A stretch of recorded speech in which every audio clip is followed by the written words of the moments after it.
어제 아침 북한이 쏘았습니다. 북극성 2형으로 북한이 부르는 중거리 미사일입니다. 새로운 신종 위협입니다.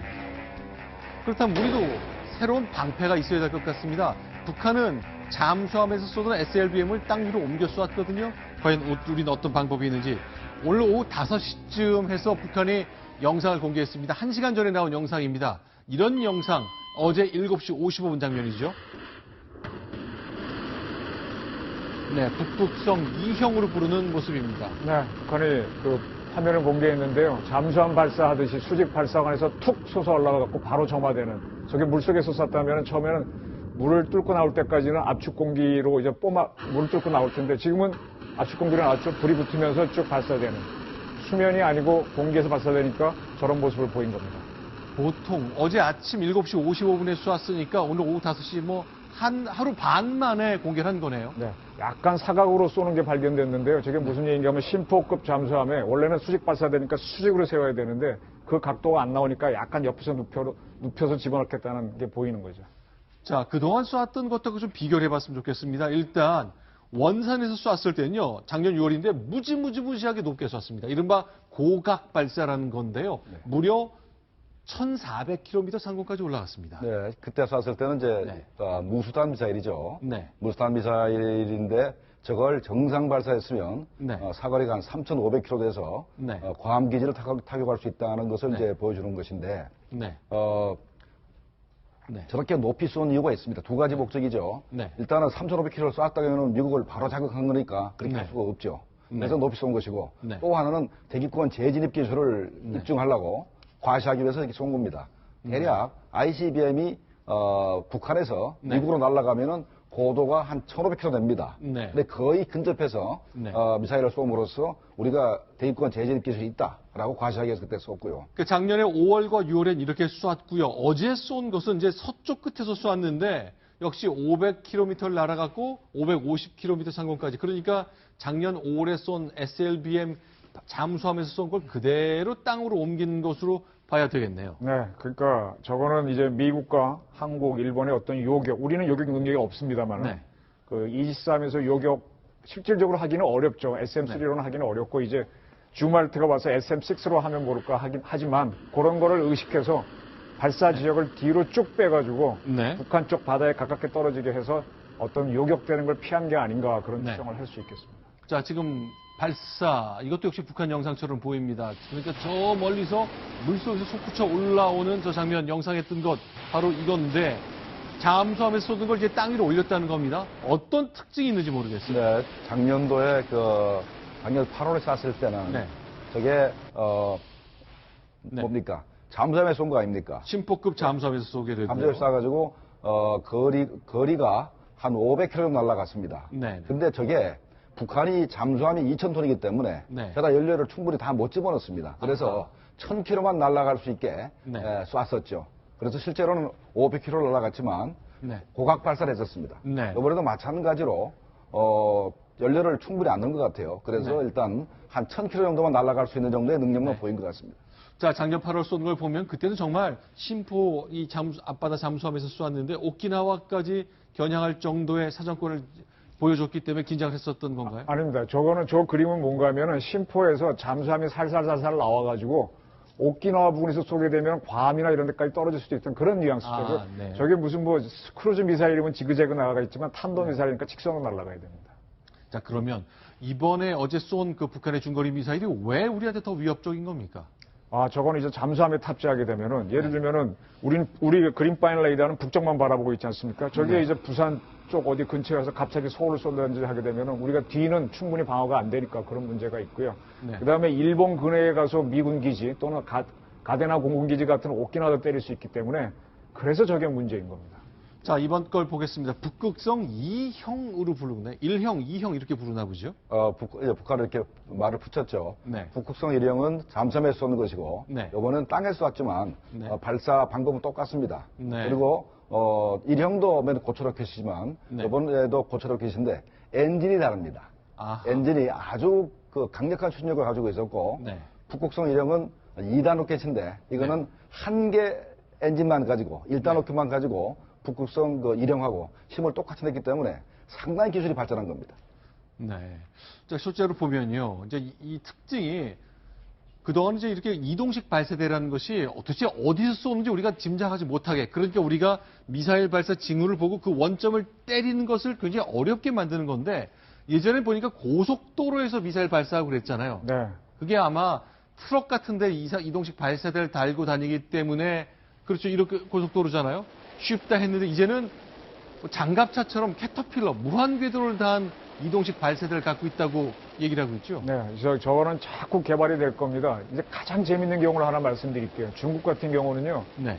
차에 싣고 다니는 것보다도 더 안전한, 그러니까 쐈을 때 안전이 유도되는 게 어디겠습니까? 기차지 않습니까? 네. 고속철에다가 화차 형식으로 발사대를 해갖고 네. 그걸 쏘는 개념까지 만들었거든요.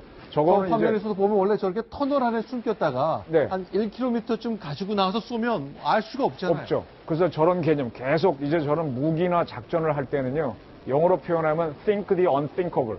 생각할 수도 없는 일을 생각해서 아주 기발한 방법으로 쏘는 건데, 북한이 지금 계속 심포급, 아니죠, SLBM을 쏘는 거나 쏘는 방식이나 저런 게 다 think the unthinkable 하는 그런 모습입니다. 근데 문제는 우리의 킬 체인이라는 거, 북한을 징후를 포착한다는 건 30분 안에 한다는 건데, 글쎄요. 근데 이게 가능합니까? 저렇게 무한궤도 캐터필러를 달았다는 것은 도로가 없이도 논밭도 들어가고 산속에 들어가서도 할 수 있다는 그 뜻이잖아요. 예, 캐터필러도 이제 문제지만 네. 현재 북한이 지금까지는 대부분의 미사일이 액체였는데, 액체 연료. 예, 근데 지금 고체연료로 자꾸 이제 바뀌기 때문에 네. 북한이 보통 액체 연료를 이제 주입하는데 한 30분 걸립니다. 그러면 우리가 그 30분 동안에 북한의 미사일을 선제 타격을 한다는 그 개념이었었는데, 네. 고체연료는 처음부터 미사일이 만들 때부터 장착이 돼서 나오기 때문에 네. 우리가 북한의 그 미사일을 적발하고 그다음에 네. 그걸 타격하는데 상당히 좀 어려움이 생겼기 때문에 네. 일단은 방어만 가지고 힘들고 일단 공격적으로 가야 되지 않겠나 이런 생각도 듭니다. 그리고 하나 좀 추가드리면요, 지금까지 무수단이나 노동 미사일을 발사하는 TEL, 이동식 발사 차량은 추적컨대 중국에서 나오는 차량으로 좀 판단이 됐었거든요. 네. 그래서 중국에서 저걸 또 수입하는 거를 이제 제재가 들어가니까 네. 북한이 캐터필러, 좀 무한궤도에 올라가는 걸 스스로 제작한 것 같아요. 네. 따라서 저 차량이 스스로 계속 만들 수 있게 되면은 무수단과 노동도 저기 쉽게 되게 되면은 어떤 유엔 제재에도 불구하고 북한이 더 강해지는 게 아니냐, 그런 우려를 할 수 있는 거죠. 실제로는 이제 노동신문 보니까 직접 이 사진 한 장 공개했고 기사도 많이 썼더라고요. 그렇죠? 보니까 김정은이 이렇게 발사하는 곳에 가서 이틀간 머물렀다는 얘기까지 얘기하고 그렇거든요. 직접 보도를 통해 공개를 했습니다. 굉장히 준비를 한 거고요. 네. 의도된 거고. 그래서 이것은 저는 사실 이번에 그 2월 16일이 김정일 75회 생일이라서 쏠 거다라는 예측을 하고 기사는 준비했는데 저보다 좀 먼저 쏴버렸는데요. 굉장히 치밀하게 준비를 했습니다. 이건 북한은 즉 의도된, 지금 많은 사람들은 왜 이걸 쏘면은 사드 배치에 반대하는 사람들이 불리할 텐데 왜 쏘냐 의심하는데, 북한은 그 이상을 넘어선 생각을 하고 있다는 거죠. 어제 이제 문재인 대표도 왜 북한이 이렇게 도발을 할까? 지금 우리의 정치적 상황이 이렇게 도발해서 이렇게 외부적 요인으로 흔들릴 만큼 우리가 여유가 없는 상황인데 왜 이렇게 하느냐라는 의문을 가졌었거든요. 자, 어쨌건 네. 네. 북한은 주로 이렇게 장거리 미사일을 쏘거나 핵실험하는 것은 남조선, 그러니까 대한민국을 상대로 하는 것이 아닙니다. 기본적으로 목표가 미국이기 때문에 네. 미국을 어떻게 자극해서 트럼프 정부하고 일단은 현재 핵 문제 관련해서 회담을 하려고 하는 게 기본 목적이기 때문에 요번에 사실 트럼프 행정부가 이제 등장할 때는 네. 나름대로 북한이 기대를 했었습니다. 트럼프 대통령 후보 시절에 그 양반이 김정은하고 햄버거를 먹으면서 대화할 용의가 있다라고 얘기를 한 적도 있고 했기 네. 때문에 나름대로 기대를 하면서도 네. 최근에는 매티스 네. 국방장관이나 네. 틸러슨 국무장관의 그 강경한 발언을 보니까 김정은의 기대치가 약간씩 허물어지는 그런 상태입니다. 그렇기 때문에 네. 한번 미국을 좀 자극을 해서 미국과 그래도 나름대로 회담 좀 해보고자 하는 저강도 차원의 도발이 아니겠나 이렇게 평가가 됩니다. 자, 그러니까 지금 이 장면은 이제 미일 정상회담 하면서 북한의 도발은 아주 위협적이고 우리의 우선순위에 앞쪽이 있다고 얘기한 그 직후에 이런 발사를 한 거거든요. 근데 우리는 그러면 사드로 막으면 되느냐? 그런데 사드가 필요하죠. 그러나 사드가 완벽하다고 볼 수 없는 거죠. 네, 그래서 공격이 최선의 방어입니다. 네. 그래서 북한이 지난번에 우리 브룩스 한미연합사령관도 얘기했죠. 날아오는 화살을 막는 거는 막기도 어렵고 또 네. 쏘고 또 쏘고 하니까 화살을 쏘는 궁수를 잡아야 된다 그랬지 않습니까? 그렇죠. 그래서 저거를 KAMD나 사드로 막는 거는 저 하나하나의 미사일을 맞출 수도 있고 못 맞출 수도 있지만 네. 저 발사 차량을 하거나 차량이나 어떤 지휘부를 때리는 네. 킬체인을 가동하는 게 훨씬 더 효과적이라는 선제 공격 네. 타당성이 나오는 거죠. 네. 그래도 일단은 공격과 방어 능력을 다 갖춰야 되겠죠. 네. 그래서 이제 우리가 북한의 미사일을 막으려 그러면 일단 그 삼중 방어 체계를 갖추는 게 가장 이제 바람직합니다. 네, 그렇게 지금 보시는 것처럼 저렇게 낮게 날아온 거는 페이트리엇 미사일로 맞고 저렇게 높게 날아온 것들은 사드로 막는다는 맞고. 이런 개념을 네. 갖고 있는 그 건데. 중간 단계는 우리 M셈이나 네. L셈으로 막고 그렇게 삼중 방어 체계를 갖추면 우리가 북한 미사일의 공격에 대해서 나름대로 우리를 방어를 할 수 있는 그 수준이 되니까 그때 가서는 북한의 핵미사일을 선제 공격을 해서라도 제거할 수 있는 능력이 생긴다고 할 수 있겠습니다. 그런데요, 이제 북한이 그러니까 중거리 탄도 미사일을 보통은 요 정도 포물선이 아니라 아주 높게 쏘잖아요. 이런 막 고각 발사인데 이것 때문에 우리는 이제 성주에 사드를 배치할 경우에는 이렇게 요격시킬 수 있다고 봤는데 우리 국방부 출입 기자 얘기를 들어보니까 만약에 방연 같은 것에서 하늘 높이 쏴서 부산을 노린다면 너무 높게 날아와서 이렇게 뒤로 넘어가기 때문에 성주에 배치한 사드가 효과가 좀 적을 것이다. 이런 설명을 하는데 그런 논리가 맞는 겁니다. 뭐 가능할 수도 있겠죠. 아까 말한 대로 think the unthinkable. 우리 방어를 넘어서는 거를 또 북한 지도부도 고민해서 방법을 찾을 거니까 또 우린 네. 거기에 대해서 또 우리 방법을 찾아야 되겠죠. 그런 경우에는 이제 이지스 하면은 SM3 같은 게 하나의 방법이 됩니다. 자, 사드를 성주에 배치를 했을 때, 북한이 전면 남침을 했을 때 미군의 증원 전력을 방어하기 위해서 배치를 한 것입니다. 성주에. 네. 그렇다는 얘기는 전방으로 사거리 200km, 네. 후방으로 100km까지 커버가 되기 때문에 네. 만약에 북한이 방연해서 550km 쏴가지고 부산을 공격해도 네. 사드가 방어가 가능한 것으로 생각이 됩니다. 네. 일단은 마하 14까지는 네. 사드가 방어가 가능하기 때문에 네. 이번에 쐈던 그 미사일이 음속 한 10배밖에 안 남았습니다. 충분히 네. 방어가 가능합니다. 자, 그럼 김정은의 생각이 굉장히 궁금합니다. 이제 트럼프 모습 보셨습니다만, 김정은이 갖고 있는 생각은 결국 미국, 제발 우리 좀 인정해달라.